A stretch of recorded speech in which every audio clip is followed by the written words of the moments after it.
Bonjour à tous, ravi de vous retrouver pour Afrique Hebdo. Cette semaine au programme, au Cameroun, une deuxième chance pour les repentis de Boko Haram.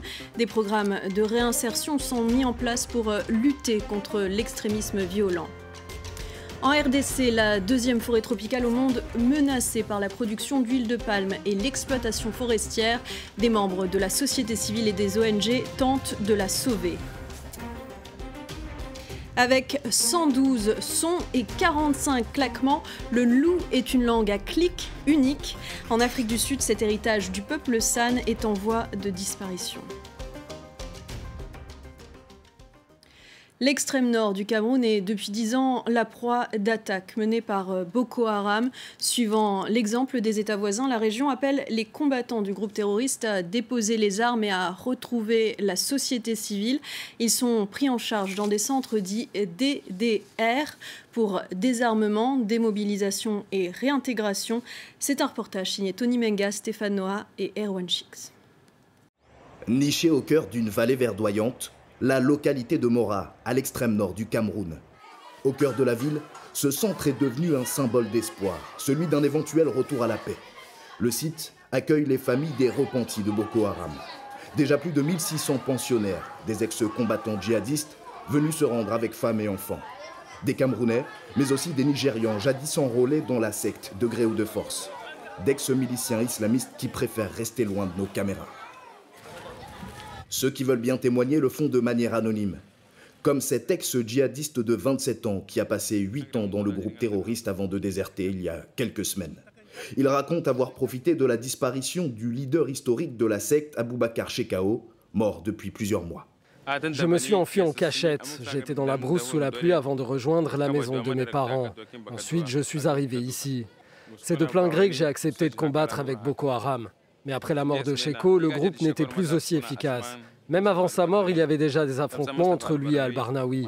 Je suis parti lorsqu'il a fait tuer mes 3 amis. J'étais vraiment fâché. Nous vivons bien mieux ici. Nous avons à manger, à boire et un logement gratuit. Le site, qui n'accueillait que 154 ex-combattants à son ouverture en 2018, en héberge 10 fois plus aujourd'hui. Protégé 24 heures sur 24 par de discrètes forces de sécurité. Dans la cour, le chef de ce centre de réinsertion veille jour après jour sur ces centaines de repentis qu'il a pour mission de déradicaliser. Pour inciter ces ex-miliciens à abandonner le maquis, le gouvernement camerounais leur a promis une amnistie totale, y compris pour les auteurs de crimes de sang. Une main tendue et une promesse de réinsertion sociale. L'objectif de la réhabilitation dans les centres DDR, c'est d'offrir à ces ex-combattants des formations adéquates, peut-être formation de leur choix, des petits métiers qu'ils vont exercer en communauté plus tard, lors de la réintégration. Donc tout ça là est précédé par la prise en charge psychologique. Un groupe terroriste déchiré par une guerre interne entre factions, ce qui a accéléré la fuite de ces ex-combattants désormais en quête d'un avenir professionnel.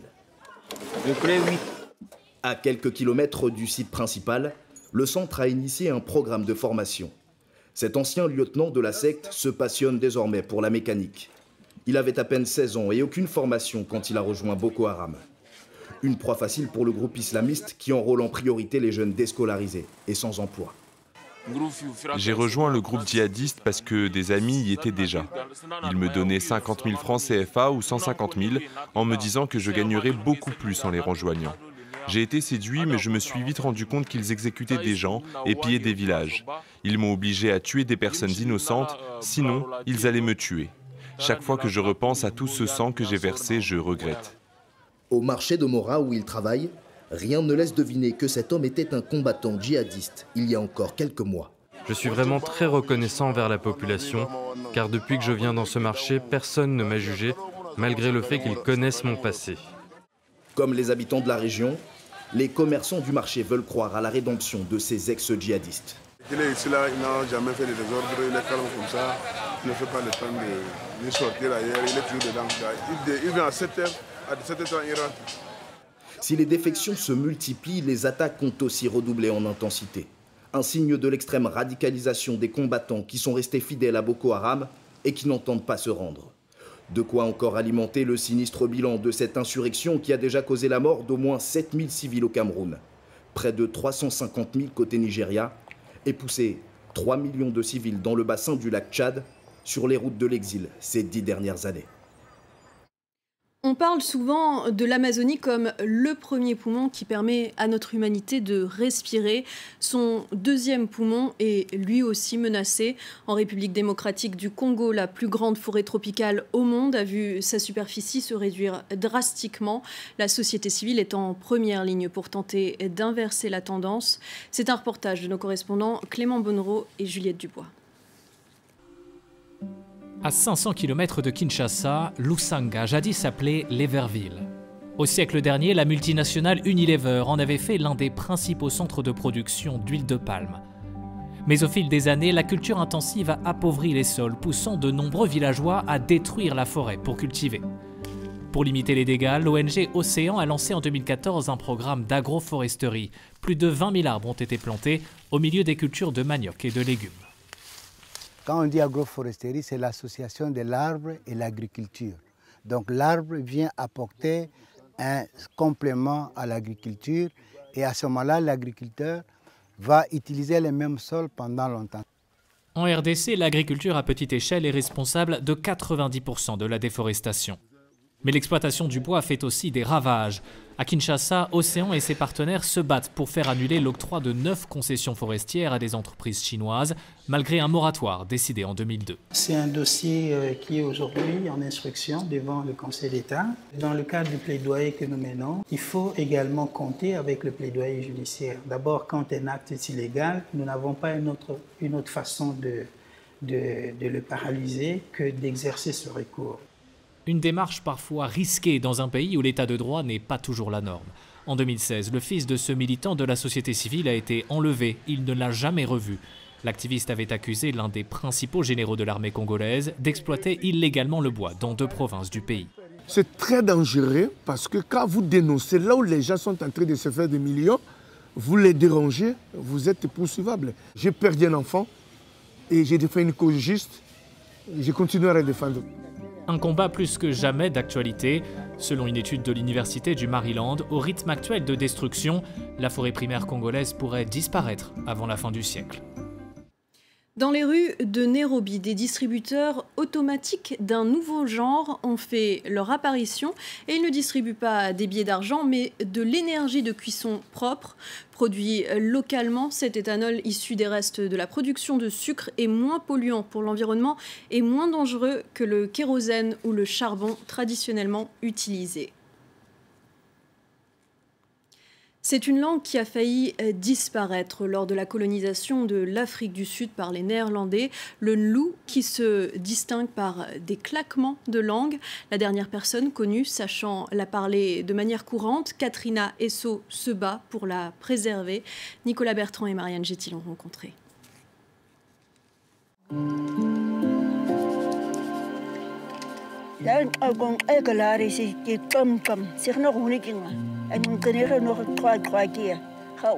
C'est une langue unique au monde, composée de 112 sons distincts et de 45 claquements.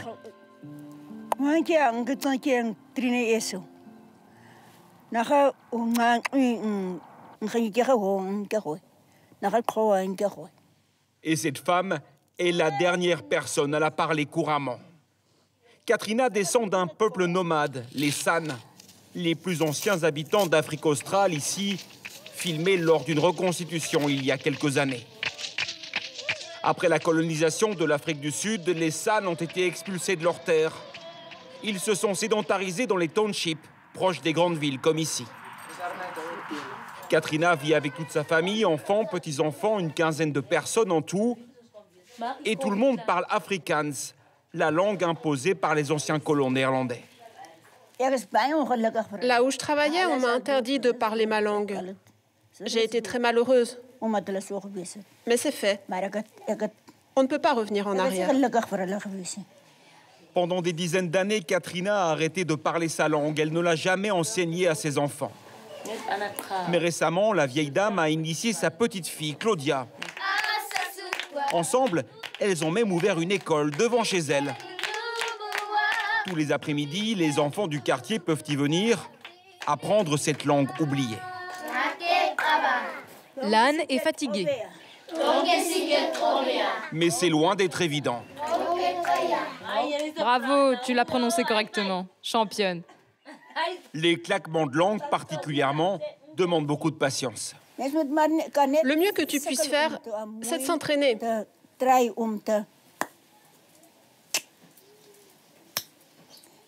Tu dois persévérer. Celui-ci, c'est le bisou du chat.